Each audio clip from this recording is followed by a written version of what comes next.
Hello everyone, welcome you all in our YouTube channel Learning Radiology. Then start our today's topic. तो आज के topic में हम बात करेंगे कि responsibility of radiographer in radiology department और हॉस्पिटल। तो एक रेडियोग्राफर या रेडियो टेक्नोलॉजिस्ट का क्या क्या रिस्पॉन्सिबिलिटी होता है रेडियोलॉजी डिपार्टमेंट और हॉस्पिटल में। सो एक रेडियोग्राफर या फिर रेडियो टेक्नोलॉजिस्ट बहुत ही बढ़िया पोस्ट है, बहुत ही अच्छी डेजिग्नेशन है जिसमें लोग काम करते हैं। और जब आप PRIT या फिर MSc रेडियोलॉजी या फिर डिप्लोमा करके जब जाते हैं तो बहुत अच्छी पोस्ट है और बहुत रेस्पेक्टेबल पोस्ट है। तो आइए हम जानते हैं कि वो क्या करते हैं। So all medical personnel share something in common. They all serve the patient. No one of them is entirely independent of other. The patient is the reason for existence in whole organization. Hence, the duties of radiographer must be seen in relation to the patient in a particular hospital as a whole. तो जितने भी personnels होते हैं, जो medical के personnels होते हैं, एक कॉमन चीज़ ही शेयर करते हैं। सब लोग पेशेंट को सर्व करते हैं अच्छे तरीके से।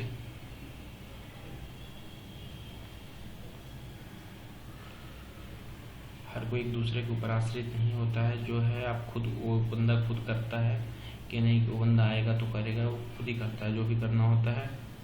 पेशेंट जो होता है एक रीजन होता है पूरी ऑर्गेनाइजेशन को एग्जिस्टिंग करने के लिए। इसके पेशेंट की वजह से पूरी ऑर्गेनाइजेशन चलती है।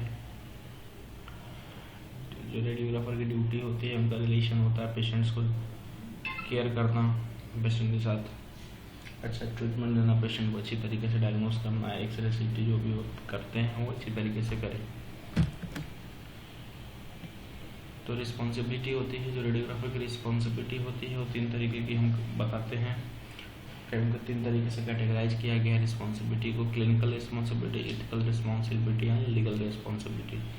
एक में 3 रिस्पॉन्सिबिलिटी इनको हमने कैटेगराइज किया है। For clinical responsibilities to carry day-to-day work, radiographer needs some knowledge of practical procedure in the care of patients, some knowledge of pathology.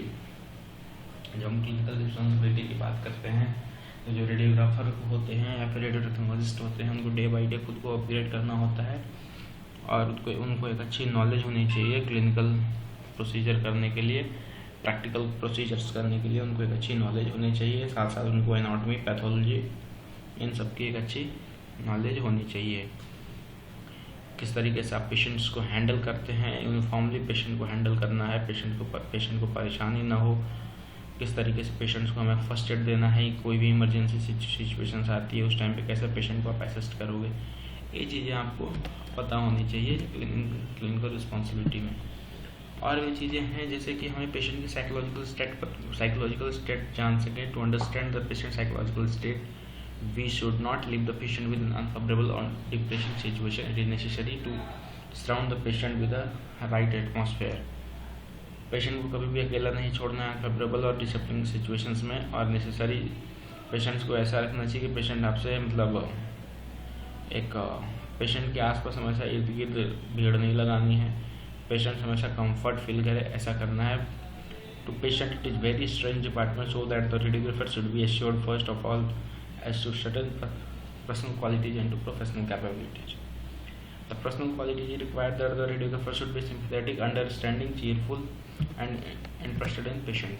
Smile of form of radiographer can go very long way toward making an easy relationship and reducing tension to them. यानी कि patient radiographer के face पे एक smile होनी चाहिए। यानी कि जब पेशेंट्स आता है हमारे डिपार्टमेंट तो बहुत ज़्यादा परेशान रहता है, अगर रेडियोग्राफर एक अच्छे से अच्छा अपना जेस्चर्स यूज करता है, बहुत अगर स्माइल देता है तो पेशेंट की आधी टेंशन दूर हो जाती है। और पेशेंट्स को हमेशा इंकरेज करना चाहिए कि वो कुछ नहीं होगा, आप आराम से करवाइए प्रोसीजर, कोई बहुत बड़ी बात नहीं है, आप आराम से हो जाएगा प्रोसीजर, घबराने की कोई ज़रूरत नहीं है। पेशेंट्स को हमेशा जो नाम होता है मिस्टर, मिस इस तरीके से बोलना चाहिए पेशेंट को ताकि बुरा ना लगे।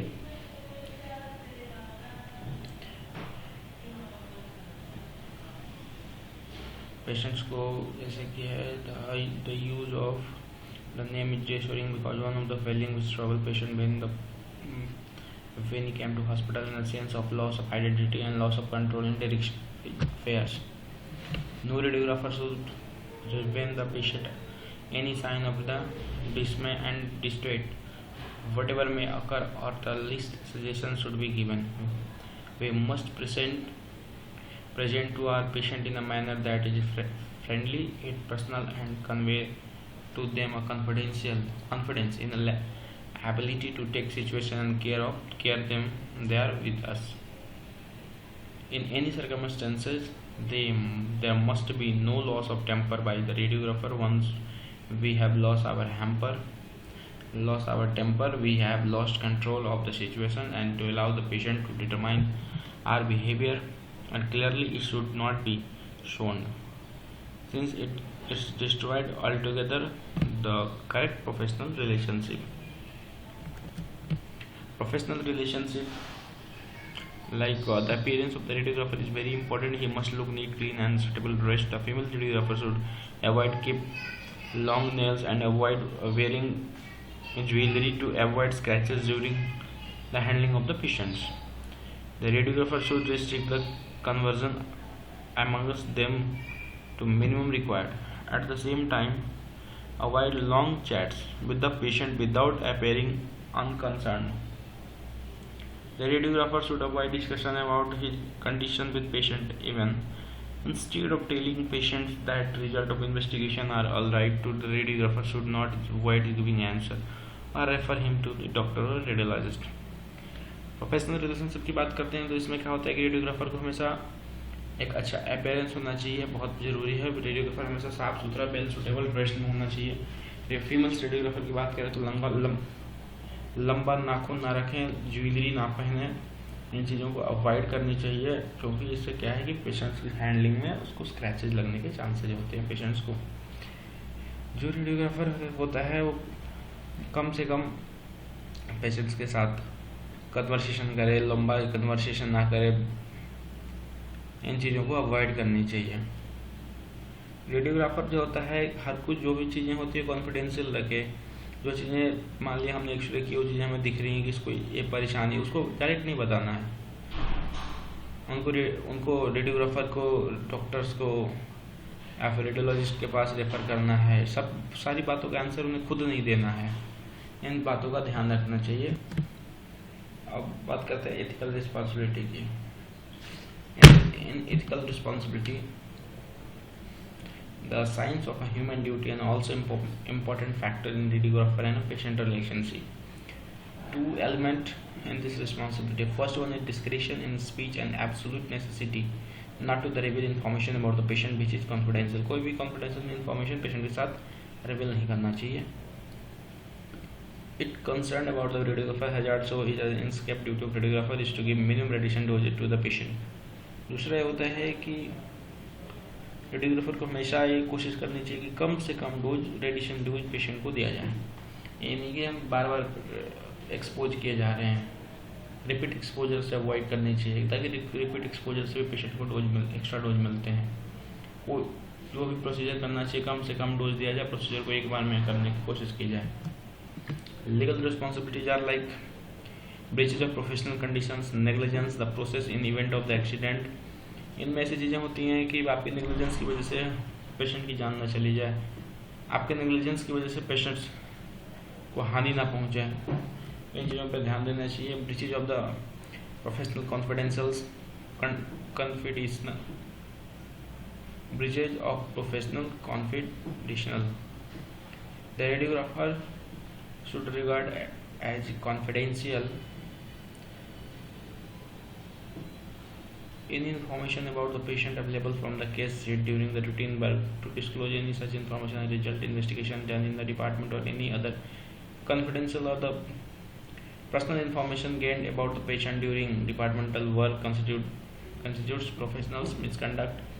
In fact, radiographer should discuss freely the details of the patient condition only with the referring clinician and radiologist. The same cannot be discussed with another patient or outside the patient. कहने का मतलब ये है radiographer होता है उसको patients की detail किसी के साथ शेयर नहीं करनी चाहिए, बशर्ते कि कोई उस केस से रिलेटेड कोई क्लिनिशियंस ना हो। क्लिनिशियंस है, अगर उस केस से रिलेटेड कोई क्लिनिशियंस है तो उनको आप बता सकते, कोई डॉक्टर है उस केस को डील कर रहा है, हैंडल कर रहा है, उसमें बताइए।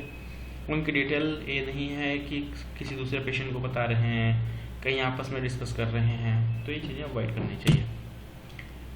Negligence in failure in care, failure that arises doing something और failing to do something that do no reasonable person do or fail to do.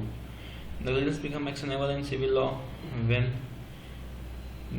their duty there is to take care and there is a failure in that duty resulting in injury to the person. Certain group of people will demand more care than other, like children, old people, sick people, any age, coming to the X-ray department and fight and strangers certain need special care. Certain examples are radiographer must see on off the switch. He or she should not leave the department to get out the table. Fails to check the contrast agent injected for an IVU. It is duty of radiographer to check control of the diagnostic exposure made. Failure to the read request properly X-ray examination, for example shielding abdomen in the pregnant patient. Negligence में mainly बात यह है कि आपको क्या ध्यान रखना चाहिए, मशीन का ध्यान रखिए आप, कॉन्ट्रास्ट किस तरीके से पेशेंट्स को आप दे रहे हैं, रेडिएशन पेशेंट्स को रेडिएशन से शील्ड करने के लिए आप क्या lead apron, lead shield, gonad shield, इन चीज़ों का यूज़ कर रहे हैं, प्रेग्नेंट पेशेंट को किस तरीके से आप हैंडल कर रहे हैं, इन चीज़ों पर विशेष तौर पर आपको ध्यान देना चाहिए। कोई भी आप जब कॉन्ट्रास्ट के केसेस कर रहे हैं उसमें आपको कंसेंट फॉर्म लेना है, पेशेंट को कॉन्ट्रास्ट के सारे प्रीवियस डिटेल्स पर पेशेंट प्लानिंग करनी है, पेशेंट प्रिपरेशन आप प्रॉपर करेंगे ताकि पेशेंट का जो भी आप टेस्ट करने जा रहे हो ख़राब नहीं होनी चाहिए। तो इन बातों का ध्यान रखना चाहिए जिससे कुछ ऐसे काम ना करें जिससे पेशेंट को नुकसान पहुँचे। Responsibility of negligence: when a radiographer by negligence causes injury to the patient, the employing authority will be likelihood give the compensation demand by the patient. However, nothing in law prevent the employee authority to recover the damage from its employee radiographer. कई बार होता क्या है कि जब patients की गलती हो जाती है तो रेडियोग्राफर तो हॉस्पिटल की गलती की वजह से पेशेंट्स को कुछ ना कुछ पैसे वैसे दिए जाते हैं, ये चीज़ें सही नहीं है। इनसे अच्छा है कि आप पेशेंट्स को गलती करें ही नहीं, सारा का सारा डैमेज जो भी होता है एम्प्लॉय को करेगा। Procedure in the event of the an accident, like 3 types के होते हैं: care of the victim, reporting the accident and recording the accident. जब भी कुछ ऐसा इस तरीके से एक्सीडेंट होते हैं, प्रोसीजर होते हैं, तो 3 तरीके से हमें डील करना होता है प्रोसीजर्स को, like care of the victim, reporting of the accident and recording of the accident. In care of victim is to be given immediately detailed procedure in the first treatment carefully will be determined by what has happened.